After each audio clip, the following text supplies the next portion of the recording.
Kemudian tentang Pak Ahmad Siddiq, saya tahu banyak karena dulu sama masih ingat, ini sekaligus ijazah pada cucu-cucunya. Kalau sama anaknya tidak berani saya.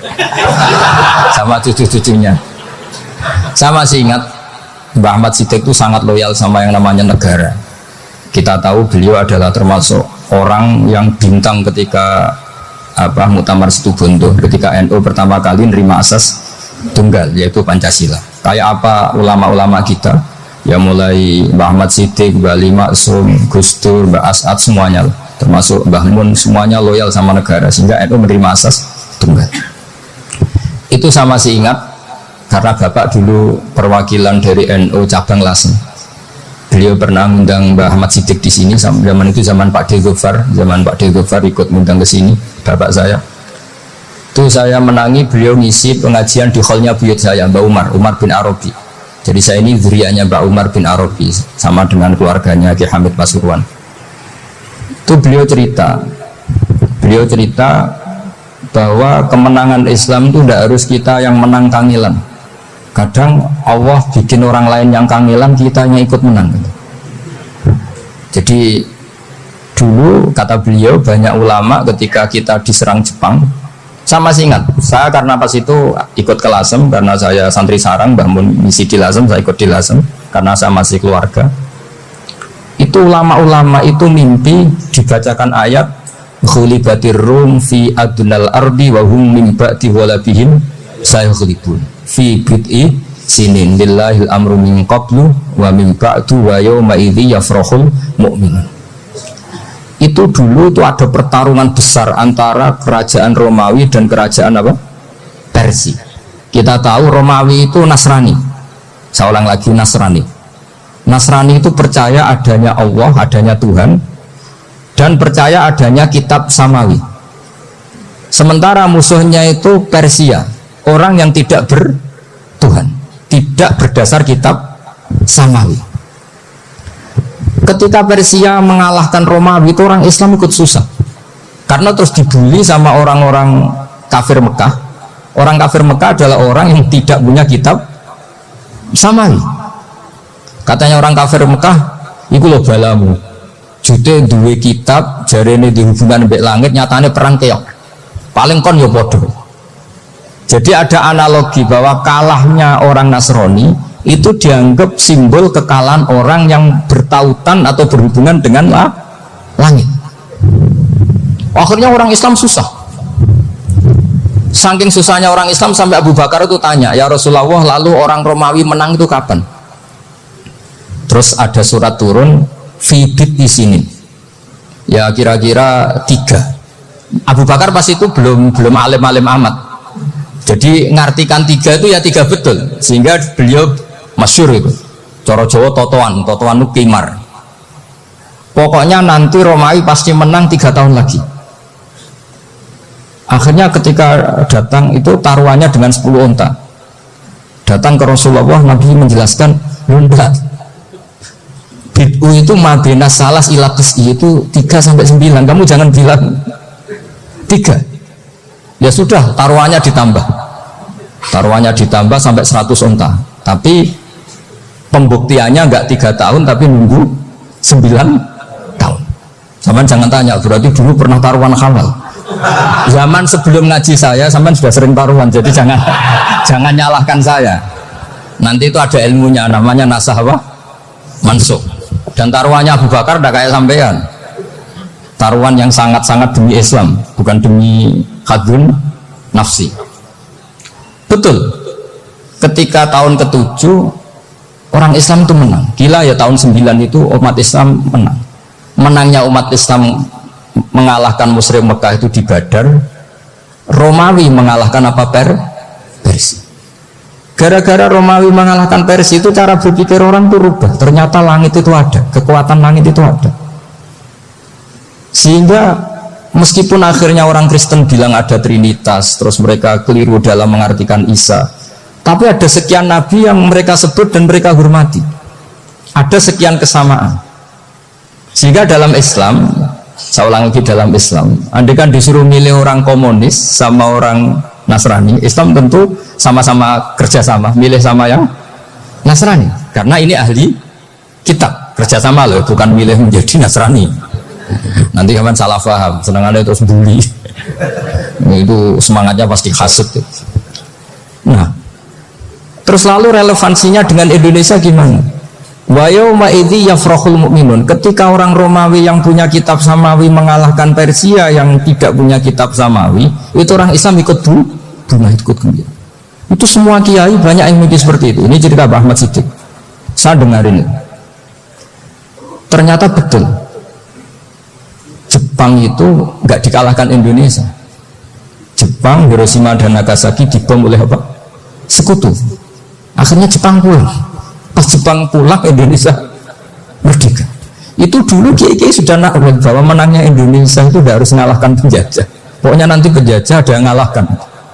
Jadi orang Islam zaman itu tidak bisa mengalahkan Persia. Yang mengalahkan itu Romawi. Tapi orang Islam ikut gembira. Itu sebenarnya wa yauma idzi yafrahul mu'minun binasrillah. Jadi orang itu cara berpikir Quran itu beda. Sehingga saya ini cerita ke cucu-cucu Mbah Siddiq karena ya nasabnya sama sampai saya, karena sama-sama sampai Mbah Sambu. Bedanya keluarga saya lewat Mbah Abdul Azim, kalau yang keluarga sini lewat namanya Mbah Yusuf. Itu saudara sama Mbah Abdul Azim, sama-sama sampai Mbah Sambu. Tapi keinginan saya tentu bukan sekedar silaturahim gagah-gagahan diceluk Gus. Celuk Gus repot. Nak ora alim ra pantes. Nak beling ra pantes. Salam templek 1.000 jaluk swarga. Kok mentalan yang 1.000 jaluk. Kamu nginep di hotel 100.000 itu tidak cukup, apalagi untuk bayar apa? Surga. Itu nggak sopan sekali. 1 juta ya nggak bisa itu, 100 juta juga nggak jelas juga. Terus sampai mendingan nggak usah salam template, malah nggak mungkin masuk surga kalau. Jadi dulu yang namanya zuriyah, sampean tenang saja, nasab sampean tidak kalah dengan kita, karena nanti setelah di kuburan itu gus-gus itu nggak penting. Semua kalau ditanya bapak kamu siapa, jawabannya siapa? Nabi Ibrahim. Sudah parmin parlan hilang semua, sudah aman pokoknya nanti, karena kalau nanti ditanya malaikat bapak kamu siapa, jawabnya Nabi siapa? Ibrahim. Makanya saya itu pemuja Allah yang serius. Sama ya pemuja Allah, tapi kan kadang kurang alim. Saya ini pemuja Allah serius. Saya itu kalau ngaji, ya ngaji biasa belajar, itu sering nangis, nangis seneng. Misalnya saya baca tadi, Miftahul Jannah la ilaha illallah, kunci kok dikasihkan. Kita ini masuk neraka gak pantas, enggak bawa kuncinya kok masuk. Harusnya kita ini masuk surga, kita kan pegang kunci surga, gak pegang kunci neraka. Maka aneh kalau kamu masuk neraka itu aneh. Coba kita pegang kunci surga apa kunci neraka? Tapi ada teman saya suun rokok rano kuncinya. Karena tidak ada pintunya. Terus saya bilang, kamu kok tahu? Memangnya mau ke sana kata saya. Saya tidak punya rencana tahun neraka. Karena nanti di antara syafaatnya Quran itu orang kalau mau masuk neraka tidak jadi. Ya nggak apa-apa ya, diatur sendiri. Jadi di antara syafaatnya Quran itu orang nggak jadi masuk neraka. Jadi syafaat itu ada 2, dari neraka diangkat ke surga, dan itu bisa lama itu. Tapi kalau syafaatnya Quran itu yang belum masuk neraka supaya nggak jadi masuk neraka. Karena neraka juga punya aturan, dia juga kena aturan fikih. Jadi betul, saya ada bujan. Jadi kena konstitusi apa? Fikih. Sama tak ceritani syafaatnya Quran itu ada orang itu beling itu fasik. Itu dihafal surat Tabarok. Hafal betul. Tabarakalladzi biyadihil mulku wa huwa ala kulli syai'in qadir alladzi khalaqal mauta wal hayata. Pertanyaannya gini, boleh enggak orang menginjak surat Baqarah? Boleh enggak? Enggak. Padahal orang hafal Quran itu artinya ayat itu ada di hatinya. Fa inna wa ta'ala la yu'adzibu qalban wa al-Qur'ana. Allah tidak akan menyiksa hati yang menyimpan Quran, yang jadi flash disknya Quran, yang jadi rekaman Quran. Singkat cerita orang ini hafal. Pas ketemu Mungkar Nakir prosedur kan, ini orang fasik mau diantemin sama Mungkar Nakir. Prosedur ya, dia kan prosedur standar. Si surat Tabarok akhirnya menjelma jadi seseorang yang gagah berani. Kamu nggak boleh nyiksa orang ini, saya ini kalamullah. Kalau kamu nyiksa dia berarti nyiksa saya. Kamu berani sama kalamullah. Wah ya udah berani jadi Mungkar Nakir. Tapi orang itu nakal, harus saya gebukin. Tapi kata Quran tadi, tapi saya di situ pasti kena saya. Oh debat, nggak ada lajnahnya ini nggak ikut. Kalau Gus Wirjon ikut jadi lajnah. Kalau jadi lajnah pasti kroninan. Kalau santrinya dimenangkan. Akhirnya debat. Ya sudah kita ketemu Allah. Akhirnya Mungkar Nakir sama Quran tadi surat Tabarok datang sowan sama Allah. Terus kata Allah, memangnya kenapa Mungkar Nakir? Saya harus nyiksa dia karena dia fasik ya Allah. Memangnya kenapa surat Tabarok? Saya ada di situ. Menurut aturan orang tuh nggak boleh injak-injak Quran. Kalau dia nutuk saya, nutuk Quran, itu harus dikasih tahu fikihnya Mungkar Nakir. Akhirnya Allah ngintikan gini ke surat Tabarok, ya sudah terserah kamu. Kalau terserah pula Gusti, Mungkar Nakir nggak boleh nyentuh orang ini. Ya sudah selamat ya.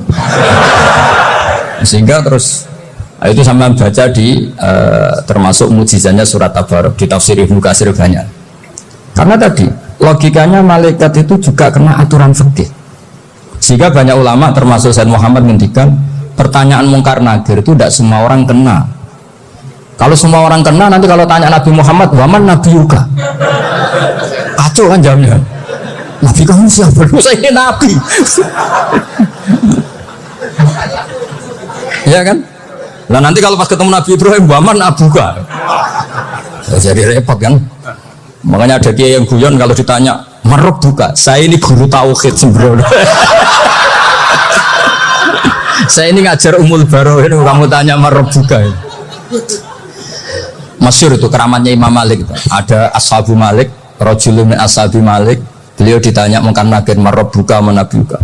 Imam Malik datang, ini seumur-umurnya itu ngajar tauhid. Kok kamu gede ini gak sopan kamu? Nah, kita berharap barokah sampean ngaji nanti itu. Yes. Malaikat itu anak sungkan gitu. Jadi dan saya meskipun guyon itu serius. Bedanya orang alim sama tidak itu di situ. Kalau orang alim itu guyon itu masih bener, masih serius. Coba saya bacakan ayatnya. Ala inna auliya Allahi la khaufun alaihim wa lahum yahzanun.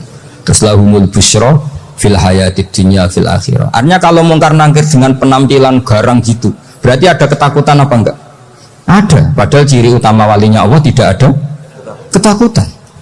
Makanya itu termasuk dalilnya Sayyid Muhammad, tidak semua orang alami seperti itu karena wali-wali itu la khaufun alaihim wa lahum yahzanun. Wa ana kiai Mungkar Nakir buat tidur wedek. Iku rezeki ora kalau pertanyaan itu, nak nang santri piye? Lho isen wis kiai dihanjuti Mungkar Nakir. Malu gak kira-kira? Mesti pelengahan iku nang santri piye? Nak jawabannya gampang karena pernah ngajar tauhid. Makanya Sayyidina Ali ini ceritanya ada di kitab Nurul Dholam, sama di kitab Nurul Dholam karangannya Syekh Nawawi Banten. Itu Sayyidina Ali itu ya, andikan orang biasa mungkin ya agak-agak hasut, tapi ini wali gak boleh kamu katakan. Dia itu mangkal sama Umar. Orang kok setiap orang pernah dibentak, apa dia berani bentak Mungkar Nakir? Penasaran. Bagaimana kerengnya Umar itu berlanjut enggak gitu kira-kira. Akhirnya minta, ya Allah saya minta kasyaf. Ya karena yang minta Sayyidina Ali karena mau wajah dituruti sama kasyaf. Dilihat Sayyidina Umar pas meninggal itu. Jadi hasud itu ya kadang penting asal baik. Loh betul bahasa Kanjeng Nabi kadang la hasada illa fisnaten. Itu Nabi bahasakan ya hasad. Gus Wirson aja yang nafsirkan ghobtoh itu kan gaya-gayanan sebagai ulama. Aslinya Nabi ngendikannya itu la hasada illa fisnaten. Ulama yang ganti itu namanya ghobtoh. Wong Nabi sendiri nyebut hasad loh, kamu tafsiri ghobtoh. Ya hasad ya hasad. Mudah ada usah ditawil-tawil pokoknya gitu. Kalau sama nggak percaya nggak apa-apa. Kok gitu aja kok repot. Karena sama nggak percaya kemungkinannya dua. Satu nggak ngerti. Dua sama-sama alim kan dari awal kalau sama-sama alim kan laisa li alimin ayyukal tidak aliman akhir. Kita nggak perlu saling mengikuti. Ngapain hasud? Biasa aja. Akhirnya Sayyidina Ali kasar. Pas Umar bangun. Setelah mati kan bangun, setelah meninggal bangun. Mungkar Nakir datang dengan perangai yang sangat garang. Itu digambarkan Sayyidina Ali matanya itu kalkidril ghali, kayak apa kendil yang apa mengangan. Wah seru. Sayyidina Ali senang, paling takut ini Umar. Senangnya bukan main, wah ini mesti takut Umar. Biasa. Ternyata enggak, Umar malah bangkit. Wah Mungkar Nakir ya. Kamu tahu menghadapi siapa?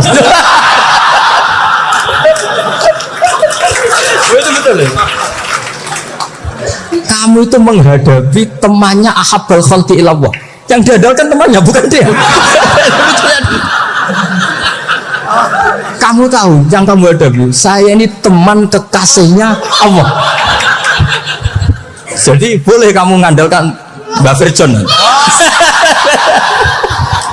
Tapi nanti resikonya muka rakyat tanya, itu Virjon siapa? Wah itu masalah kan.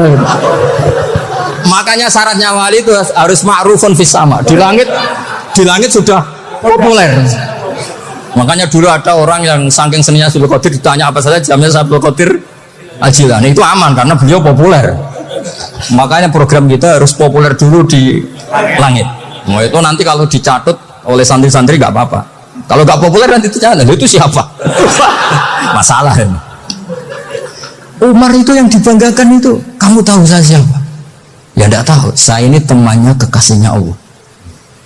Temannya Muhammad, iya Muhammad Rasulullah. Mikir waduh, repot. Loh di dunia aja gitu kan, temannya presiden, temannya panglima, apalagi ini temannya Sayyidul Awalin wal Akhirin. Di dunia aja bilang temannya presiden, menteri, orang sudah takut, apalagi ini temannya Sayyidul Awalin. Hanya makan nagir terus konfirmasi sama Allah, gimana ya Allah ini ngadepi. Sebetulnya yang diandalkan itu temannya, bukan dia. Wah, akhirnya sama Allah dibilang ya, sama seorang seperti itu yang sopan. Terus semenjak itu Mungkar Nakir itu nggak selalu berpenampilan seperti itu, sangat. Jadi semoga itu konsisten sampai nanti. Jadi kamu kalau ingin nggak takut Mungkar Nakir, jadi wali. Karena syaratnya tadi hanya wali sing la khaufun alaihim wa lahum yahzanun lahumul busyra fil hayatid dunya fil akhirah. Jadi orang itu kalau ngaji itu harus khatam. Jangan semuanya kena pertanyaan. Dan kalau semuanya kena pertanyaan nanti repot. Kalau Nabi Muhammad ditanya waman Nabi juga.